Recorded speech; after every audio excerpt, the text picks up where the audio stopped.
నా తలంపులు మీ తలంపుల వంటివి కావు, మీ త్రోవలు నా త్రోవల వంటివి కావు.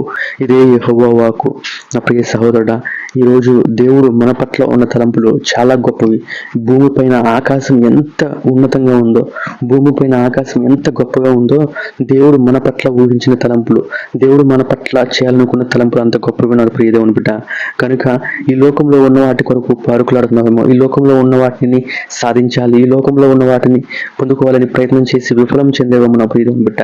అయినప్పటికీ భయపడక, దిగులు చెందక, దేవుడి మీద ఆధారపడు, దేవుడి సహాయాన్ని అడుగు. దేవా నీ చిత్తం ఏంటి నా జీవితంలో? దేవా నీవు నా చిత్తంలో ఏ ఉద్దేశాలు కలిగి ఉన్నావు?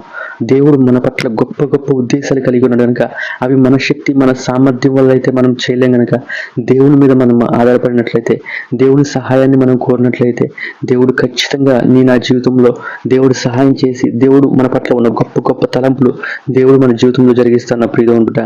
గనుక దేవుని శక్తి మీద ఆధారపడు, పరిశుద్ధాత్మ శక్తి మీద ఆధారపడు, పరిశుద్ధాత్మ శక్తిని కోరు. దేవా నాకు సహాయం చేయండి అయ్యా, నన్ను నడిపించండి అయ్యా, నా పట్ల నీ చిత్తాన్ని జరిగించండి అయ్యా అని ప్రార్థించిన ప్రియదేవుని బిడ్డ, దేవుడు ఖచ్చితంగా నీకు సహాయం చేస్తాడు. దేవుడు నీ పట్ల ఉన్న ప్రణాళికలు, నీ పట్ల ఉన్న దేవుని తలంపులను దేవుడు ఖచ్చితంగా నీకు తెలియజేస్తాడు. దేవుడు ముందుండి నిన్ను నడిపిస్తాడు. ఆమేన్.